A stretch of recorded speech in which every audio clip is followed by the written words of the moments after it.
Sometimes love finds us in the places we least expect. This is a story about friendship, trust, and the thin line that separates a simple bond from something deeper, something honest, something real. I always thought my best friend was joking when he teased me about us being closer than just friends. I laughed it off, told him he was being ridiculous. But that night, when he looked at me with eyes filled with a feeling I had never seen before, I realized it wasn't a joke. And what happened next changed everything between us. Friendship is a strange thing. It grows quietly, almost without notice, until one day you look back and realize how much space that person holds in your life. For me, that person was Leo. We met during our sophomore year of college. He was the loud one, the guy who knew everyone, who could make a whole room laugh, who charmed professors into extensions and convinced strangers to share their food at midnight.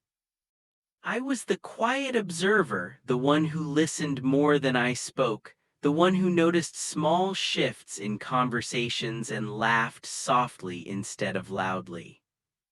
Despite our differences, we naturally drifted toward each other. From late-night study sessions to long, aimless drives, we built something steady, a rhythm, a trust.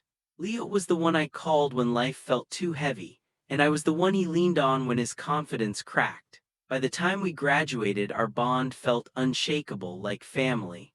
That's why the events of that Friday night caught me completely off guard. It was supposed to be another simple, easy evening. I arrived at his apartment with stacks of takeout boxes, the smell of burgers and fries filling the hallway before I even knocked. He opened the door with that familiar grin, messy brown hair falling into his eyes, wearing a hoodie that probably hadn't been washed in days and mismatched socks. "Typical Leo," I said. "Delivery boy, my hero," he replied dramatically, stepping aside with a laugh. I rolled my eyes as I set the bags on the table. "Heroes get paid," I joked. "You'll be compensated with a beer and my eternal appreciation," he said, already grabbing 2 bottles from the fridge. We slipped into our usual rhythm: food, drinks, and a comedy movie we had seen at least a dozen times. Leo sprawled across the couch, taking up far too much space while I tried not to spill ketchup on his blanket. Halfway through the movie, as the laugh track chimed from the TV, Leo shifted and stretched. His arm brushed against mine, and he didn't move it away. I didn't either.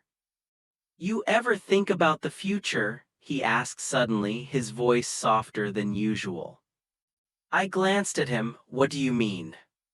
"Like where we'll be in 10 years, married, single, still stuck in some tiny apartment together."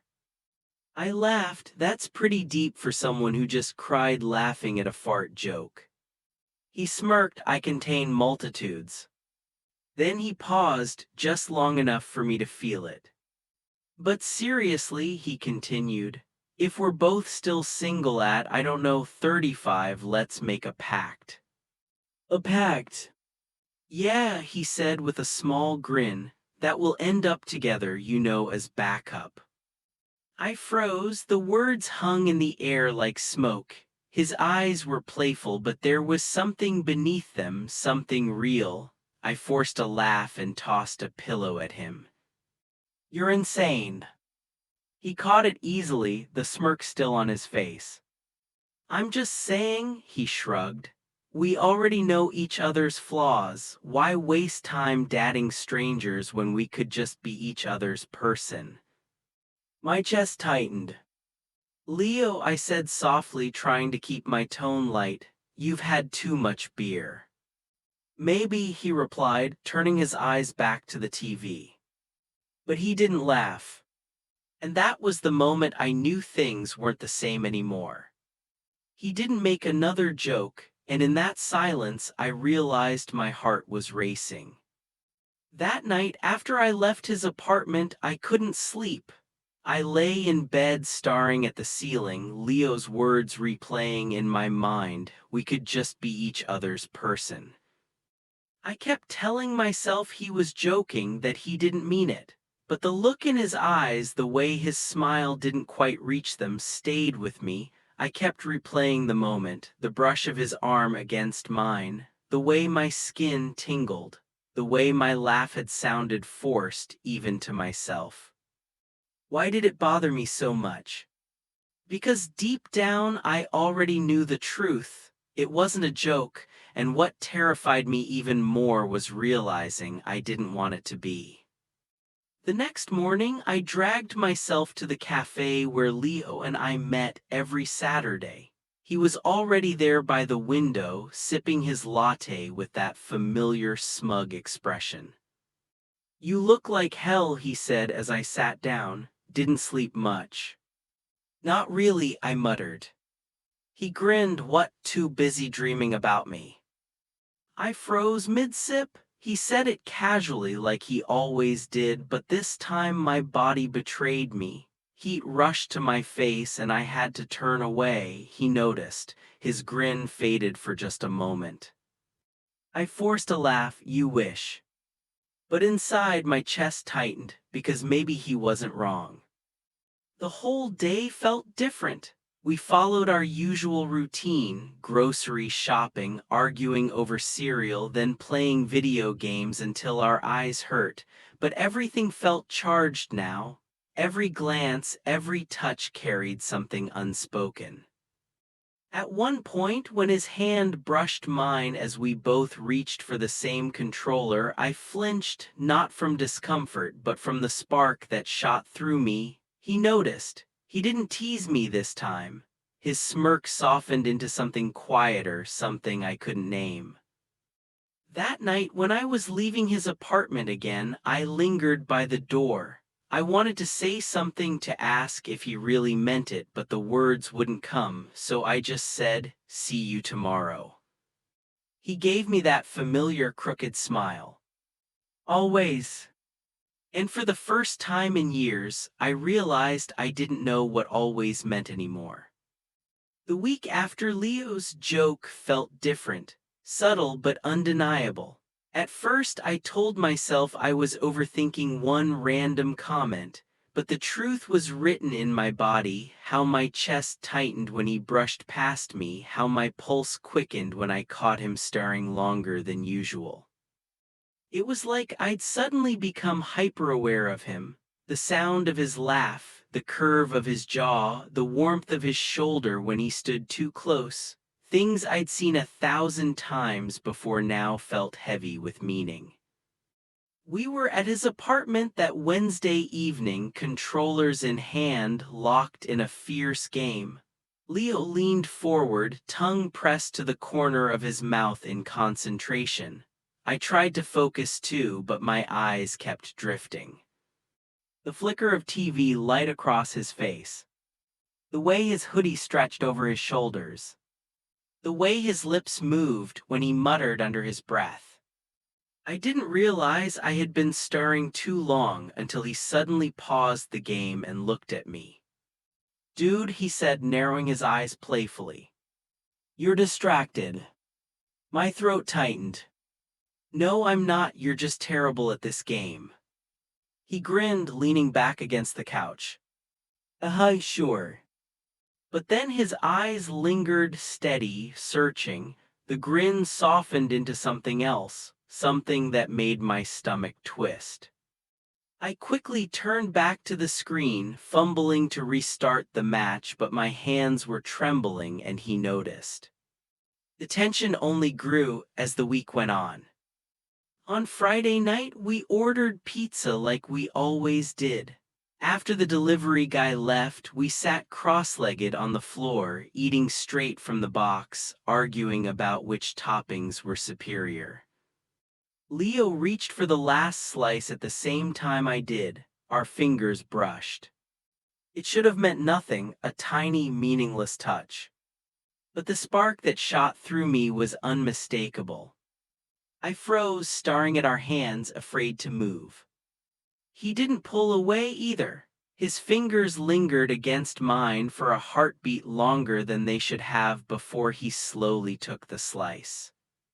When I finally looked up, his eyes were on me. Not teasing. Not playful. Just intense. My chest tightened. I looked away, pretending to focus on my soda, but the silence that followed was heavy, charged with something I didn't have the courage to name. That night, as a movie played in the background, Leo shifted closer on the couch. His knee brushed mine. At first, I thought it was an accident, but he didn't move. I could feel the warmth of his body beside me, every nerve waking up. I stayed perfectly still. Because if I moved, if I acknowledged it, everything would change. After a long, quiet moment, he spoke. His voice was low, almost hesitant.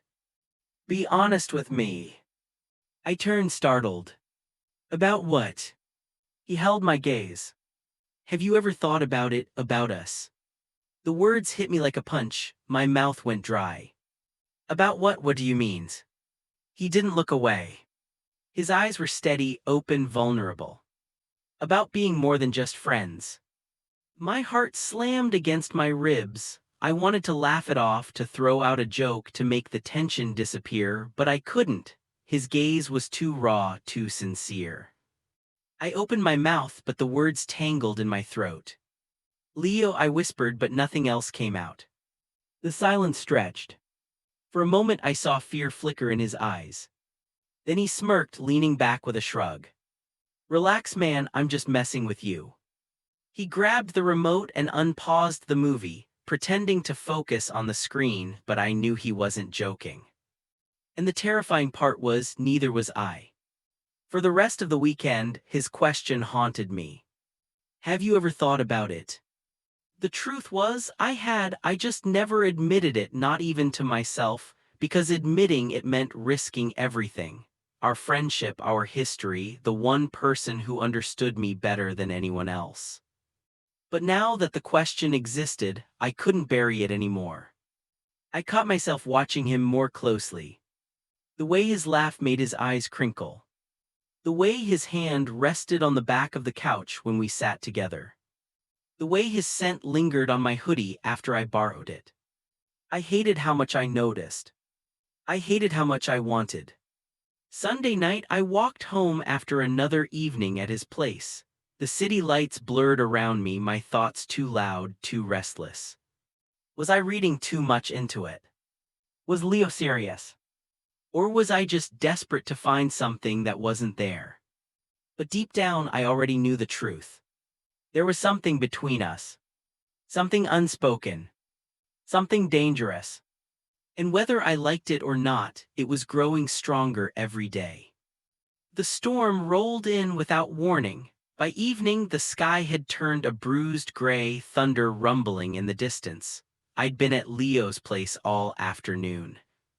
He begged me to come over, saying he needed moral support while reorganizing his chaotic apartment, which really meant I did most of the work while he sat on the floor making playlists and cracking jokes. By the time the rain started, the place was cleaner, but my heart was a complete mess. "Looks like you're stuck here tonight," Leo said, peering out the window as lightning flashed across the sky. Sheets of rain slammed against the glass, the wind howling between the buildings. I laughed softly, though my chest tightened at the thought. "I can drive in the rain, it's not a big deal." Leo turned to me with one eyebrow raised. "You seriously want to risk hydroplaning just because you don't want to hang out with me a little longer?" His tone was playful, but underneath it, there was something quieter, something hopeful. I hesitated, then sighed. "Fine, you win." "Good," he said with a grin, pulling 2 blankets from his closet. "Slumber party it is." We ended up on the couch, wrapped in blankets, half watching a movie neither of us cared about. Outside, the storm raged, thunder shaking the windows, rain pounding like 1,000 drums. But the storm wasn't what held my attention. It was him. The way his shoulder pressed against mine under the blanket. The way his breath brushed my cheek whenever he leaned closer to whisper a sarcastic comment about the movie. The way his warmth made it impossible to focus on anything else. Every second felt charged. Every touch, deliberate or accidental, sent my thoughts spinning. Halfway through the film, the lights flickered, once, twice. Then the apartment went dark. The screen went black. The hum of the fridge faded. Silence filled the room, broken only by the roar of the storm outside. "Well," Leo said softly, his voice low in the darkness, "guess it's just us now." Something in his tone made my pulse race. I turned toward him, barely able to make out his face in the faint city glow filtering through the rain-streaked window. His eyes shimmered in the dark, locked on me. Time slowed. "Leo," I whispered, my voice unsteady. But he leaned in, close enough that I could feel his breath. "You know," he murmured, "I wasn't joking last time." My heart stopped. Before I could respond, he closed the space between us.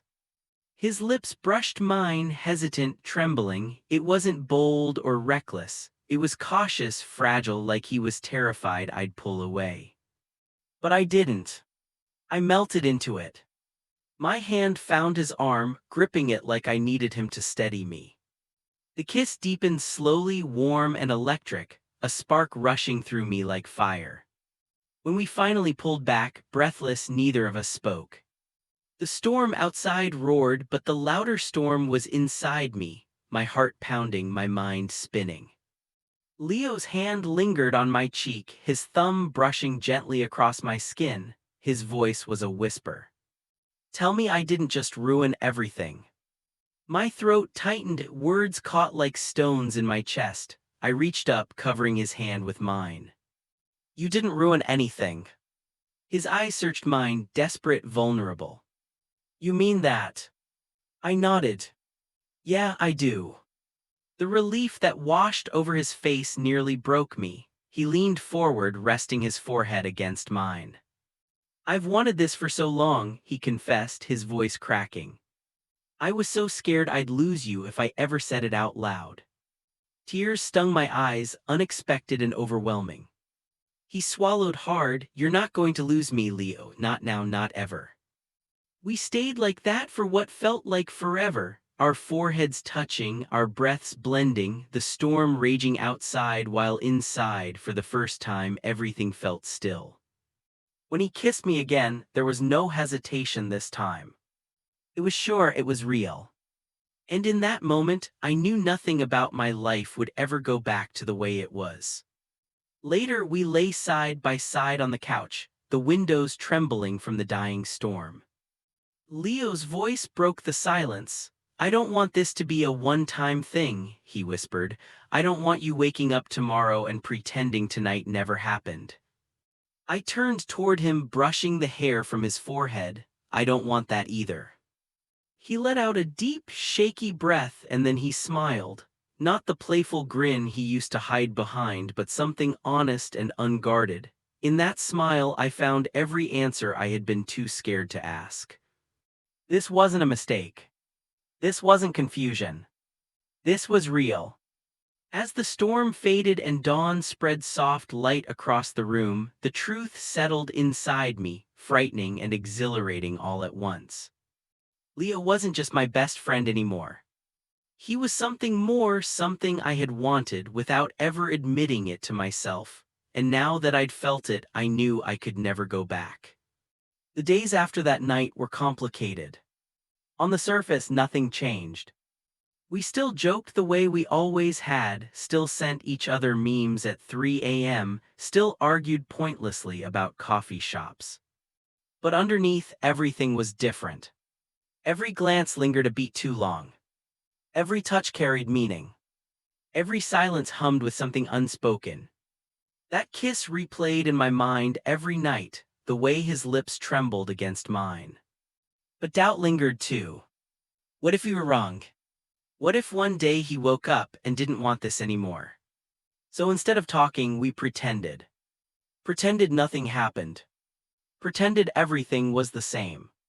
Even though both of us knew it was. A week later, we were walking by the river. City lights flickered to life along the water, the reflections shimmering across the ripples. The cool air carried the distant hum of cars and the soft rustle of trees. We walked in silence at first, our shoulders brushing, neither of us brave enough to speak. The weight of everything unsaid pressed against my chest. Finally I broke. Leo, I murmured, the river almost swallowing my voice. He looked at me, hands shoved deep in his hoodie pockets. Yeah. My heart hammered painfully. What are we doing? He slowed, confusion crossing his face. What do you mean? I stopped walking and faced him fully. I mean us, are we just friends who messed up, or are we something else? For a moment fear flashed in his eyes, but I pushed on, voice trembling. I can't keep pretending nothing changed. I need to know where we stand. The silence that followed felt endless. He looked away, jaw tight, breathing unsteady. Then finally he spoke, his voice breaking. I've been in love with you for years. The world tilted. My breath caught. The words didn't even seem real at first. Years, I whispered. He nodded, eyes fixed on the river. Since college, probably, but I never said anything. You were my best friend, the one person I couldn't lose, so I made it a joke, safer that way. If you laughed, I could laugh too, and if you didn't, I could pretend I never meant it. His voice cracked, and something in my chest ached so sharply it nearly doubled me. All those nights, all those jokes, all those almost moments I'd brushed off. They all clicked into place, rewritten with a truth I'd been too blind to see. I stepped closer, my hand brushing lightly against his. Leo. He finally turned to face me. His eyes shimmered with a mix of fear and hope, like he was bracing himself for the worst and praying for the best at the same time. I was so sure you'd push me away, he said quietly, that I'd ruin everything. I shook my head, tears burning behind my eyes. You idiot, I whispered, voice trembling. I was scared too, scared of wanting something I thought I wasn't allowed to want, but I can't deny it anymore. I don't want this to be a joke. I don't want to pretend. The relief that washed over him nearly broke me. His breath caught, a shaky laugh escaping his lips like he couldn't believe what he was hearing, and before I could say another word, he pulled me into his arms. The hug wasn't soft or careful. It was desperate, fierce.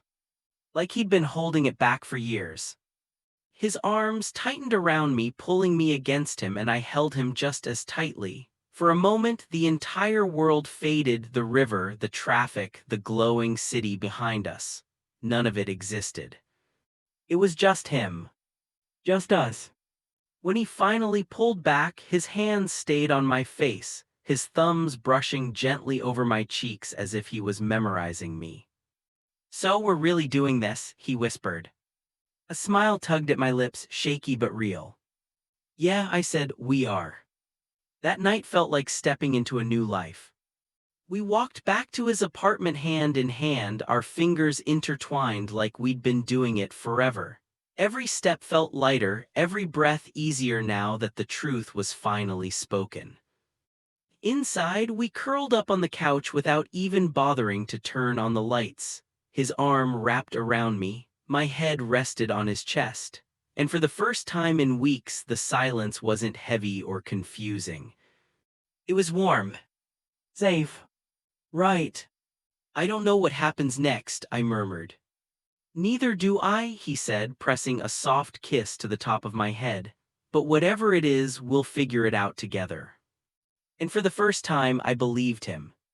The fear wasn't bigger than the feeling anymore. Because what we had wasn't just friendship. It was something deeper.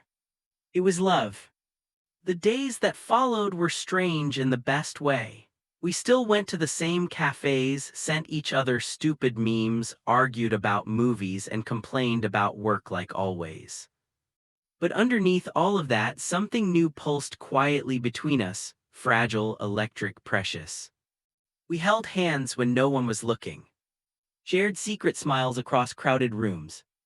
And in the quiet nights when it was just us, we let ourselves be vulnerable in ways we never had before. One evening, we were sprawled across Leo's couch, the glow of the TV flickering lazily on the walls. A movie played softly in the background, unwatched, forgotten. My head rested comfortably in his lap while his fingers absent-mindedly combed through my hair. And just like that, without saying a single word, everything felt perfect. Do you ever regret it? I asked, the words spilling out before I could stop them. Leo looked down, brow furrowed. Regret what? This us? For a moment his hand stilled, then he shook his head slowly. No, never. Do you? I hesitated. Not regret, just fear. He let out a soft, tired laugh, not mocking. Yeah, me too.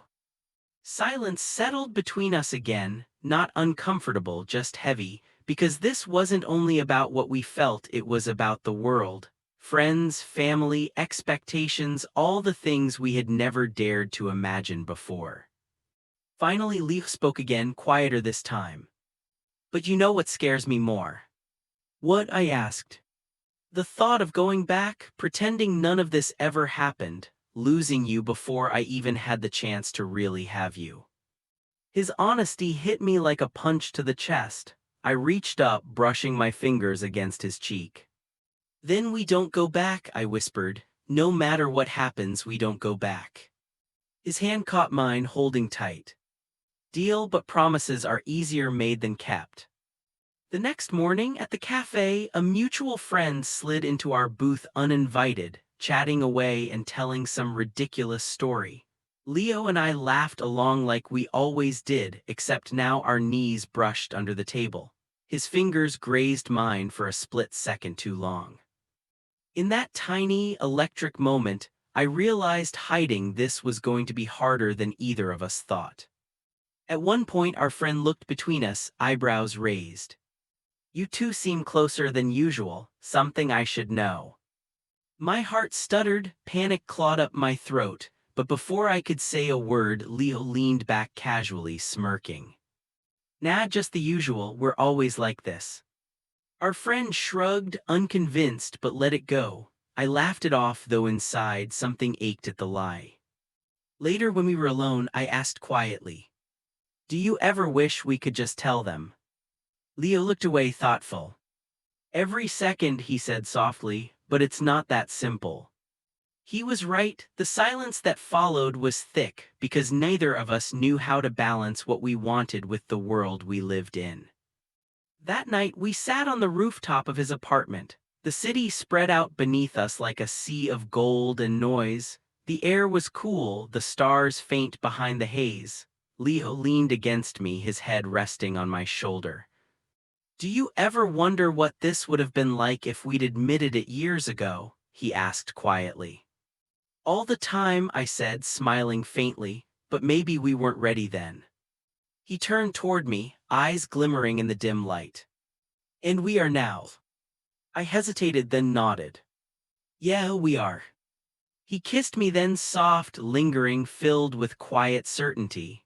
When we pulled apart, I whispered, I don't care how hard it gets, I'd rather fight for this than live without it. His hands tightened around mine, voice steady but full of feeling. Then we fight together. For the first time, it felt real, not just a stolen moment, not just a secret kiss, but a choice. We were choosing each other despite the fear, despite the risks, despite not knowing what came next. And that choice changed everything. Love had always been there, hidden beneath the jokes, the laughter, the years of pretending it was nothing more. It had been waiting, quietly, patiently, for us to finally see it. What started as a playful tease became a truth neither of us could ignore, a truth that redefined everything we thought we knew. I used to think Leo's offer was just a joke. But it became the most beautiful truth of my life. He wasn't just my best friend, he was my home, my heart, my forever. And together we chose love.